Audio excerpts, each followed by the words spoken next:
Hello student, आज हमारी MHD 4 की क्लास नंबर 9 है। इससे पहले 8 क्लासें हो चुकी हैं। अगर आपने नहीं देखा है तो प्लेलिस्ट में जाकर देख सकते हैं, क्योंकि अगर आप पीछे से देखेंगे तभी ये क्लासें आपको समझ में आएंगी। चलिए फिर शुरू करते हैं। आज हम पढ़ेंगे स्कंदगुप्त में रस विधान और जीवन मूल्य। चरित्र चित्रण में प्रसाद ने रस विधान को महत्व तो दिया है, किंतु उस रूप में नहीं जिस रूप में भारतीय नाटक में अपेक्षित होता है। रस की अव्यावहारिक और एकतान अभिव्यक्ति की अपेक्षा चरित्र चित्रण की मनोवैज्ञानिकता एवं परिस्थितियों की जटिलता नाटककार के ध्यान को अधिक आकृष्ट करती है। केवल रस की विशेषता रखने वाले नाटक में स्थिति और कार्य का साधारणीकृत रूप ही प्रकट हो पाता है। प्रसाद के नाटकों को रस प्रधान इसलिए भी नहीं कहा जा सकता क्योंकि वे आदि से अंत तक एक स्थायी भाव के केंद्र से ही विभावन व्यापार का संयोजन नहीं करते। केवल रस को प्रधानता देने वाले नाटककार चरित्रों के व्यक्तिगत मनोविज्ञान और विशेष सामाजिक परिस्थितियों के अंतर्भाव का ध्यान नहीं रखते।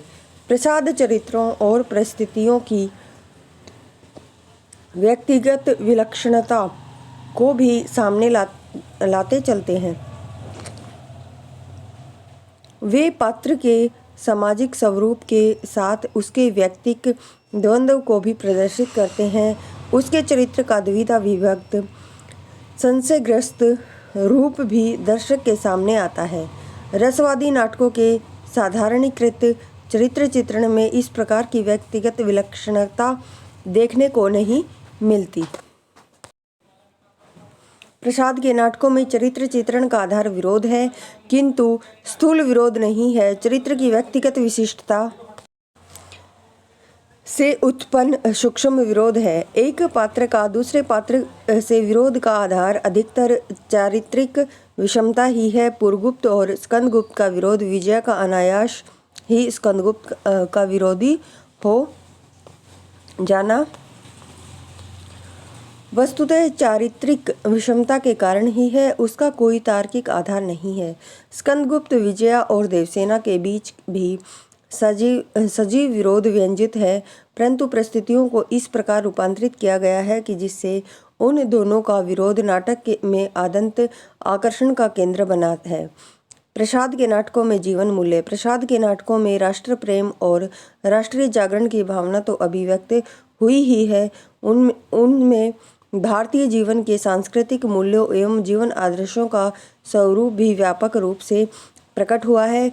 जातीय जीवन के सभी पक्षों और रिश्तों को लक्ष्य कर भारतीय जीवन मूल्यों का आदर्शों को प्रकाशित करने के अवसरों को प्रसाद की नाट्य चेतना बराबर ढूंढती रहती है। वे नाट्य वस्तु को ऐसा घुमाव देते हैं जिससे व्यक्तिगत जीवन, घर परिवार के रिश्तों से राष्ट्रीय जीवन के व्यापक सामाजिक रिश्ते तथा उनकी विषमताएं और अपेक्षाएं प्रकट होती हैं। चरित्र चित्रण के भीतर से इन रिश्तों के सूत्रों को विकसित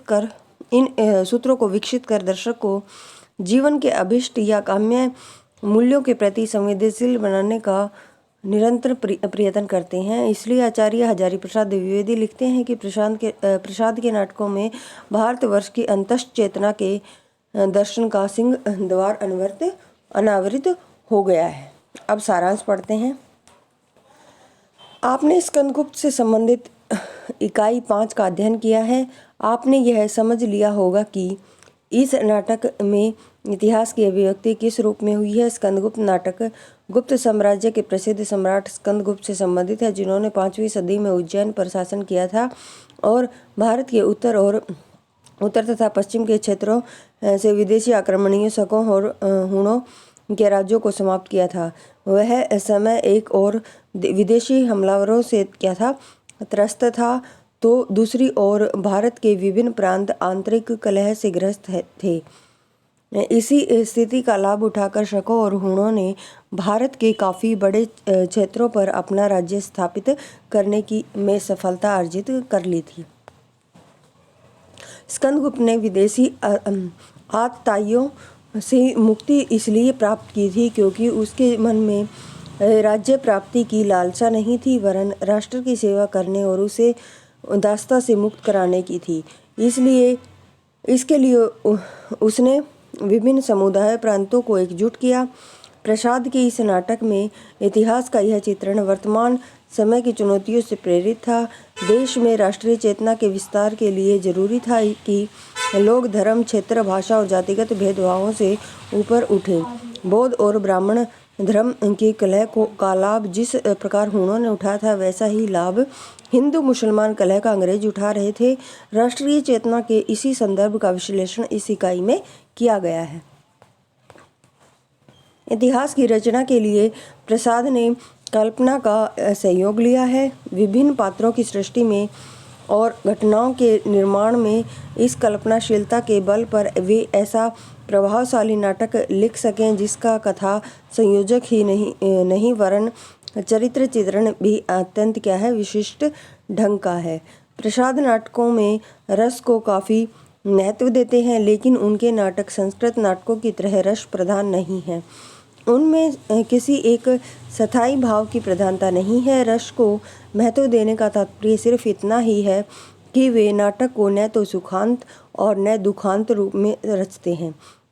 देखिए, प्रसाद के नाटकों को प्रसादांत कहा जाता है क्योंकि वो ना तो सुखांत होते हैं ना दुखांत होते हैं।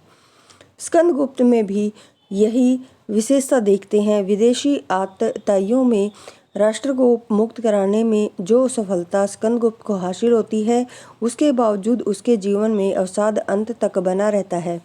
एक तरह की नियति पहले से ही निश्चित प्रतीत होती है। नियति का यह प्रभाव प्रसाद के नाटकों में किस रूप में है, स्कंदगुप्त के संदर्भ में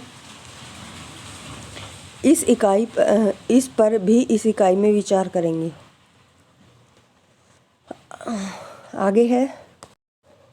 आगे देखिए, हमारी इकाई नंबर 6 है, वो शुरू हो जाती है। इसमें हम पढ़ेंगे स्कंदगुप्त की रंगमंचीय संभावनाएं।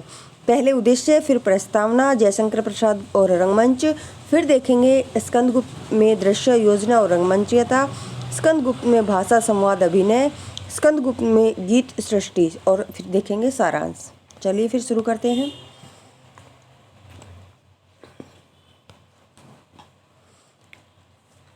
स्कंदगुप्त से संबंधित यह है तीसरी और अंतिम इकाई। इस इकाई में नाटक की रंगमंचीय संभावना और गीतों पर विचार किया गया है। हमने इकाई 4 में प्रसाद की नाट्य दृष्टि पर विस्तार से विचार किया है। प्रसाद के नाटकों को लेकर सबसे बड़ा विवाद यही है कि वह उसे मंच पर खेला जा सकता है या नहीं। आमतौर पर प्रसाद के नाटकों को रंगमंच की दृष्टि से बहुत उपयुक्त नहीं समझा जाता है। स्कंदगुप्त पर विचार करने से पहले यह जानना बहुत जरूरी है कि प्रसाद की रंगमंच संबंधी संकल्पना क्या थी। इस इकाई में इस पक्ष पर भी विचार किया गया है। रंगमंच संबंधी संकल्पना को समझकर ही हम यह जान सकते हैं कि स्कंदगुप्त को रंगमंच पर किस हद तक सफलतापूर्वक प्रस्तुत किया जा सकता है। इसके लिए नाटक की दृश्य योजना, क्रिया, व्यापार, पात्र योजना आदि पहलुओं पर विचार करना जरूरी है। इकाई में इन सभी पक्षों का गहन विवेचन किया गया है। रंगमंच पर प्रस्तुति के लिए जरूरी है कि नाटक की भाषा, विशेषकर संवादों की भाषा पर विचार किया जाए। प्रसाद के संवाद या क्या मंच पर प्रस्तुति के लिए उपयुक्त हैं, वे पात्रों, उनकी मनोदशाओं और नाटक के क्रिया व्यापार को गति के लिए किस सीमा तक प्रभावशाली माने जा सकते हैं। प्रसाद छायावादी कवि थे, क्या उनके संवादों पर काव्यात्मक विशेषताओं का प्रभाव है, क्या नाटकीयता और अभिनेता की दृष्टि से वे सफल कहे जा सकते हैं। इन सभी पहलुओं पर इकाई में विचार किया गया है। नाटक की सबसे बड़ी पहचान उसकी अभिनेता है। रंगमंच पर प्रस्तुति के लिए यह आवश्यक हो जाता है कि हम इस बात का विश्लेषण करें कि उसका अभिनय किस हद तक सफल होगा। स्कंदगुप्त नाटक के प्रत्येक अंक में गीतों को शामिल किया गया है। प्रसाद के ये गीत किस तरह के हैं, उनसे नाटक का प्रभाव विस्तारित हुआ है या बाधित। गीतों में निहित काव्य सौंदर्य पर इस भी इकाई में विचार किया गया है। अब प्रस्तावना में क्या है, यह नाटक तथा अन्य गद्य विधाएं नामक पाठ्यक्रम के पहले खंड की अंतिम इकाई है। प्रस्तुत इकाई में इस प्रश्न पर विचार किया जाएगा कि प्रसाद ने रंगमंच को ध्यान में रखकर नाटकों की रचना की है या नहीं। यदि हाँ तो किस मंच की दृष्टि से और उस रंगमंच की रूढ़ियों ने उनके नाटकों को किस सीमा तक प्रभावित किया है। उनके नाटकों के रंगमंचीय प्रदर्शन किस तरह की कठिनाइयाँ सामने आती हैं तथा रंगमंचीय प्रदर्शन की उनमें कितनी संभावनाएं हैं। स्कंदगुप्त से संबंधित इस इकाई में रंगमंच और गीत सृष्टि पर विचार किया गया है। प्रसाद का रंगमंच और नाटक के अंत संबंधों पर हम चौथी इकाई में विस्तार से विचार कर चुके हैं। प्रसाद का मानना था कि रंगमंच के अनुरूप नाटक नहीं लिखे जाने चाहिए, वरन नाटकों के अनुरूप रंगमंच का स्वरूप तैयार करना चाहिए, को स्वरूप दिया जाना चाहिए। प्रसाद के समय पारसी रंगमंच ही उपलब्ध था और अपने संस्कृत साहित्य के अध्ययन के बल पर वह जानते थे कि भारतीय परंपरा में रंगमंच और नाटक का स्वरूप क्या था। प्रसाद ने लोक नाटक परंपरा से रंगमंच की संकल्पना ग्रहण की नहीं की। इस प्रकार उन्होंने पारसी थिएटर के विरोध में भारतीय रंगमंच को ही पुनर्स्थापित करने के लिए नाटकों को ऐसा रूप दिया है। लेकिन क्या वे संस्कृत नाट्य परंपरा का अनुपालन कर सके? क्या वे पारसी नाटकों के प्रभाव से अपने आप को मुक्त रख सके या फिर रंगमंच पर खेलने की दृष्टि से स्कंदगुप्त किस सीमा तक सफल है? इन सभी प्रश्नों पर गंभीरता से विचार करने की आवश्यकता है। प्रसाद के इस नाटक में गीतों का भी समावेश है। इन गीतों को अलग अलग अवसरों और स्थितियों में शामिल किया गया है। नाटक और गीत के बीच वे किस तरह का तारतम्य स्थापित कर सके हैं, यह भी इस इकाई में विचार किया गया है। जयशंकर प्रसाद और रंगमंच देखते हैं। यह तो नहीं कहा जा सकता कि प्रसाद यह नहीं जानते थे कि नाट्य कला प्रदर्शन परक होती है। नाटक का सृजन इस रीति से किया जाता है कि उसमें चित्रित जीवन दशाओं या कार्यों को अभिनय के द्वारा प्रस्तुत किया जा सके। वे नाट्य सर्जन की इस प्रतिबद्धता को भली प्रकार जानते हैं, किंतु वे यह नहीं मानते थे कि किसी भी नाटक को चाहे किसी भी रंगमंच पर प्रस्तुत किया जा सके। हर एक रंगमंच का अपना अलग स्थापत्य होता है, उसका एक निजी दर्शकीय संदर्भ और सांस्कृतिक बोध होता है। इसे ध्यान में रखकर ही किसी नाटक की रंगमंचयता या अभिनेता पर क्या है विचार करना संगत होता है। प्रसाद के समय में हिंदी क्षेत्र में जो रंगमंच सुलभ थे, उनके दर्शकीय संदर्भ अथवा सांस्कृतिकता अथवा प्रदर्शनमूलक रंग रूढ़ियों से प्रसाद संतुष्ट नहीं थे।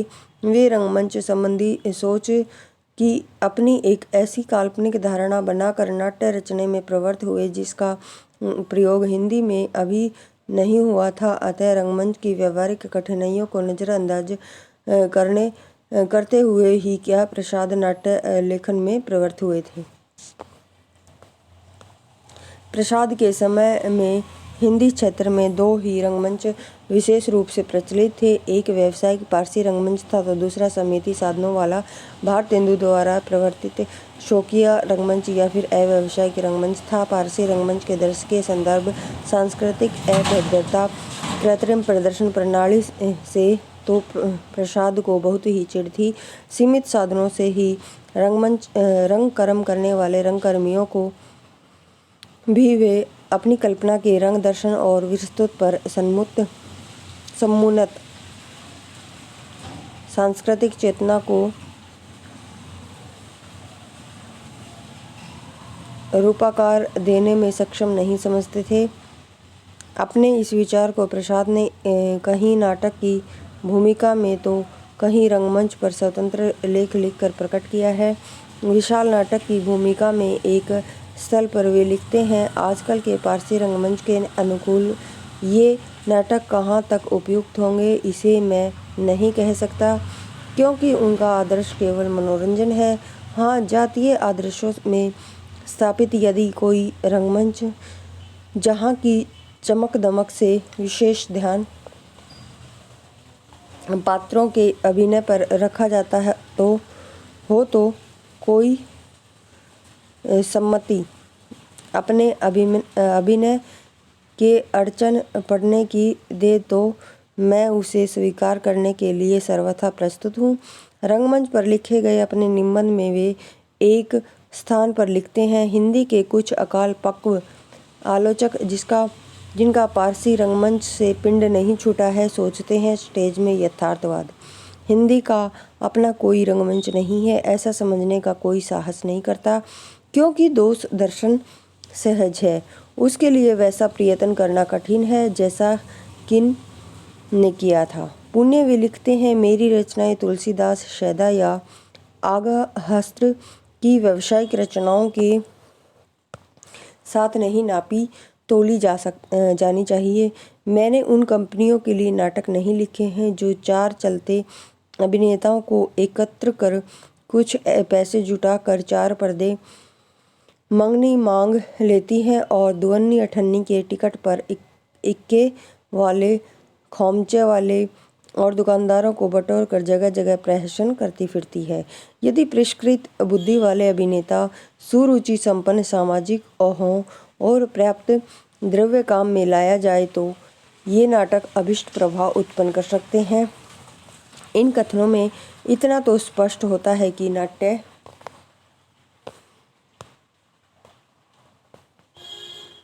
नाट्य सर्जन करते समय प्रसाद की रंग दर्शन के प्रति सचेष्ट थे, किंतु वे जिस रंगमंच को कल्पना में रखकर नाटक रचना में प्रवृत्त हुए थे, उसका कोई व्यवहारिक रूप उनके सामने नहीं था।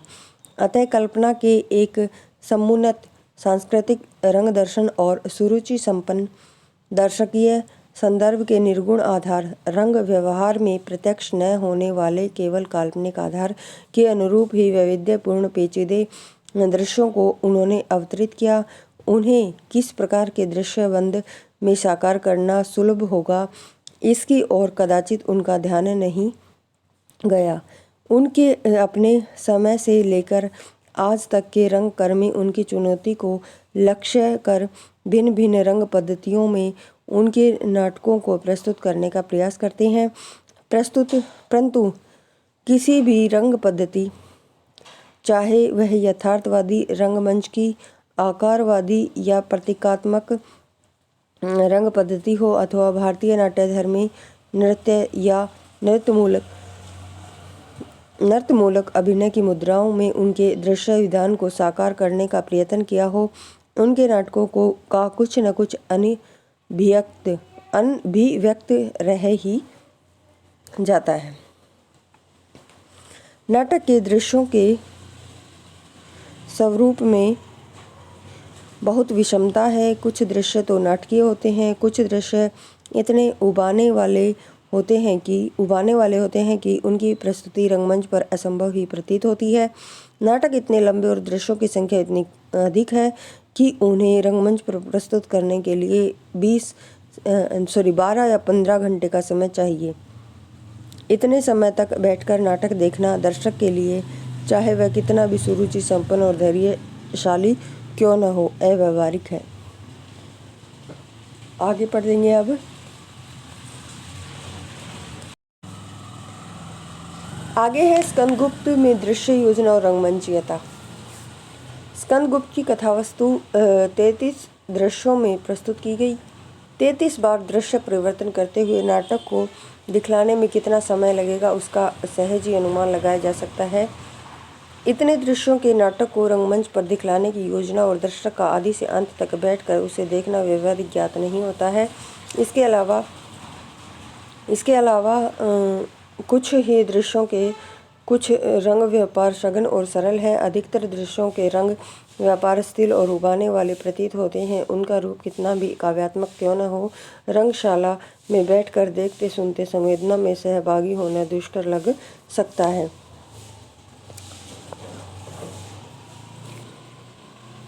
एक दृश्य दूसरे दृश्य से भिन्न है। एक ही दृश्य सज्जा को समेट कर दूसरे की दृश्य सज्जा की ओर की योजना करने में बहुत समय लगता है। बहुत देर तक का अंतराल या मौन रंग कार्य को अरोचक बना देता है। गत्यात्मक प्रवाह में ही क्या है, नाट्य प्रदर्शन का मूलभूत सौंदर्य होता है। वस्तुवादी दृश्य योजना को अव्यावहारिक पाकर कुछ रंगकर्मियों ने प्रतीकात्मक रंग विधान में स्कंदगुप्त को वंचित करने का प्रयास किया है। प्रतीकात्मक रंग विधान में एक ही दृश्य बंद पर सामान्य परिवर्तनों से अनेक दृश्यों की योजना की जा सकती है। इससे हर नए दृश्य के साथ पर्दा उठाने गिराने की अपेक्षा नहीं होती, किंतु प्रयोगकर्ताओं का अनुभव प्रमाण है कि प्रतीकात्मक रंग विधान द्वारा भी स्कंदगुप्त के कठिन और उलझे हुए कथानक का निर्वाह असाध्य सा हो जाता है। इस शैली के रंग विधान में वेशभूषा की प्राचीनता की व्यंजना सुलभ नहीं हो पाती। कुंभा के बांध का टूटना, अकस्मात जल का बढ़ना और स्कंदगुप्त सहित सेना के बहते जाने के दृश्य को किसी भी रंग पद्धति में दिखलाना अत्यंत कठिन है। गगनिका और प्रकाश व्यवस्था का सहारा लेकर प्रतीकात्मक ढंग से दृश्यों को दिखला भी दिया जाए तो दृश्य के प्रतीकात्मक संकेत स्थान परिवर्तन बोध का इच्छित प्रयोजन सिद्ध नहीं कर पाते। स्कंदगुप्त में बहुतायत में ऐसे दृश्यों को संयोजित किया गया है जो अतिशय रोमांचक हैं। वे चमत्कार और कौतुक को बढ़ाने के लिए ही आकर्षक लगते हैं। नाटक की दृश्यावलियों के स्कंदावार, राज मंदिर, मदिरापान और नृत्य, अर्धरात्रि, अंधकार, शमशान, पर्ण कुटीर, वन उपवन, कुंज, दुर्ग, रणक्षेत्र, राजपथ, राजप्रसाद, नदी तट, सेतु, युद्ध, स्तूप, समाधि, महादेवी देवकी की समाधि की ही अंक 5 दृश्य 2 की क्रियाशीलता का प्रधान केंद्र बिंदु है। रत्नगृह स्वागत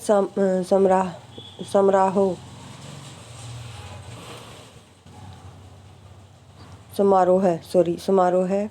महाबोधि विहार, उद्यान, अभियान आदि विभिन्न रूप रंग वाले दृश्यों की पृष्ठभूमि में रचा गया यह नाटक रंगमंचीय प्रस्तुति के समय दृश्यबंध और दृश्य सज्जा को काफ़ी हद तक अव्यवहारिक बना देता है। गुलाब राय लिखते हैं कि उनसे युद्ध अभियान आदि ऐसे दृश्य हैं कि उनमें युद्ध अभियान आदि ऐसे दृश्य हैं जो रंगमंच पर काफ़ी गड़बड़ कर देते हैं। स्पष्ट है कि ऐसे दृश्यों को रंगमंच की यथार्थवादी या वस्तुवादी शैली में यथा तथ्य रूप से प्रत्यक्ष दिखलाना कठिन नहीं असंभव है।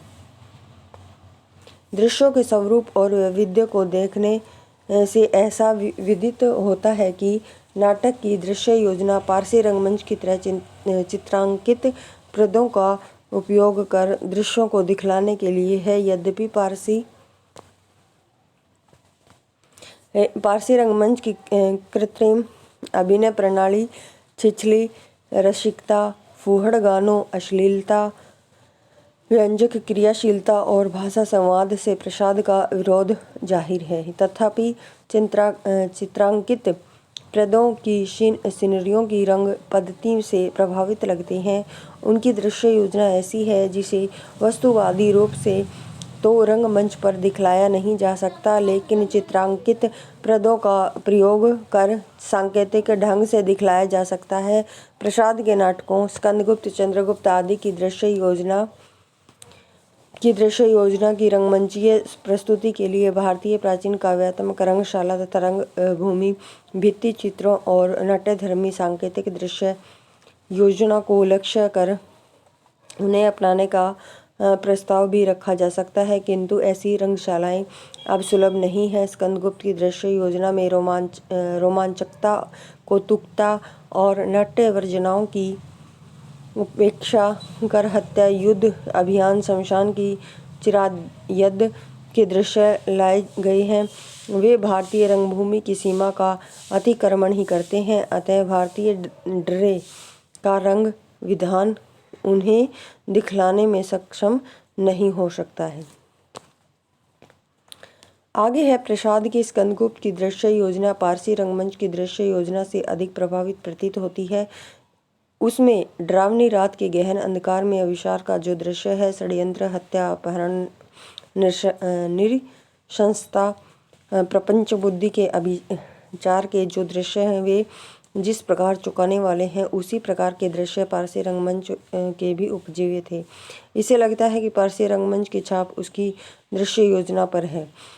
इतना होते हुए स्कंदगुप्त को जब कभी पारसी रंगमंच के नाटकों की तरह विभिन्न पर्दों की सहायता से प्रस्तुत किया गया, अभिनय असफल ही रहा। इस रंगमंच की दृष्टि से स्कंदगुप्त का दृश्य संयोजक सुविधाजनक सिद्ध नहीं हुआ है।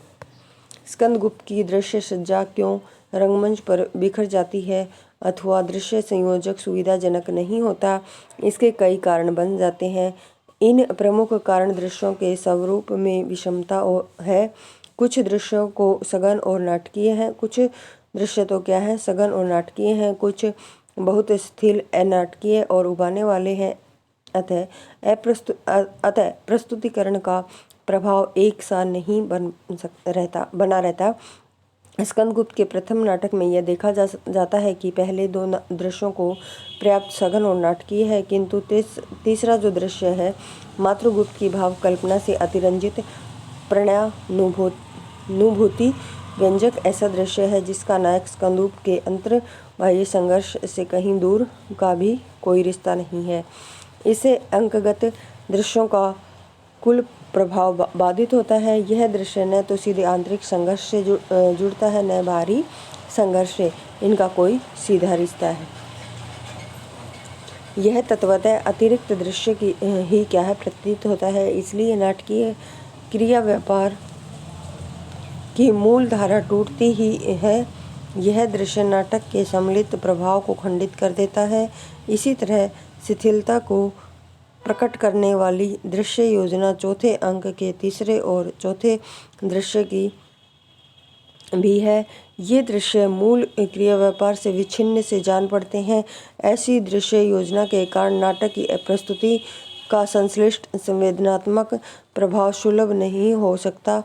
नाटक की कलात्मक अभिव्यक्ति में विचारशीलता और रंग योजना के बीच सामंजस्य बनाए रखना जरूरी होता है। अतिरिक्त दृश्यों को भरने से चाहे उनका काव्यात्मक सौंदर्य कितना भी उत्कृष्ट क्यों न हो, रंग चमत्कृति और विचारशीलता का सामंजस्य खंडित हो जाता है, अभिनय बिखर जाता है। स्कंदगुप्त की रंग योजना में स्थिरता लाने वाले, सामंजस्य को बिगाड़ने वाले अतिरिक्त दृश्यों की बाधा खटकती है। ये नाटक को अभिनय बना देते हैं, अनभिनय बना देते हैं। आगे है स्कंदगुप्त के वस्तुतः विधान में कहीं कहीं बड़े भेद जोड़ लगे हुए हैं। अनेक स्थानों पर नाटककार को घटनाओं की गति संभालना कठिन हो जाता है। घटना के गत्यात्मक विकास के लिए उसे या तो वांछित व्यक्ति को उसी समय जैसे भूमि फाड़कर या ऊपर से टपक पड़ने की तरह उपस्थित कर देना पड़ा।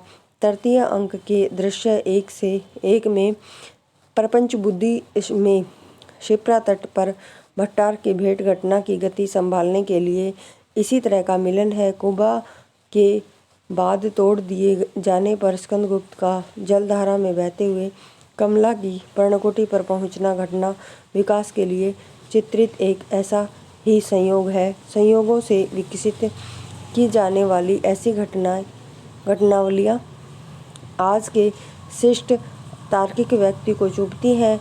इसे हम पारसी रंग प्रदर्शन की चौंकाने वाली पद्धति के अनुरूप पाते हैं। कह सकते हैं कि पारसी रंगमंच से हिंदी नाटकों को मुक्त रखने का संकल्प लेकर चलते हुए प्रसाद उसी का अनुकरण करते हुए प्रतीत होते हैं।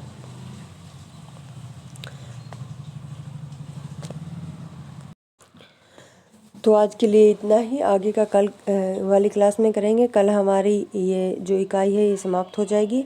इसके बाद हम दूसरी इकाई है उनको शुरू करेंगे। अगर आपको क्लासें पसंद आती हैं तो आप चैनल को शेयर और सब्सक्राइब ज़रूर करें। धन्यवाद।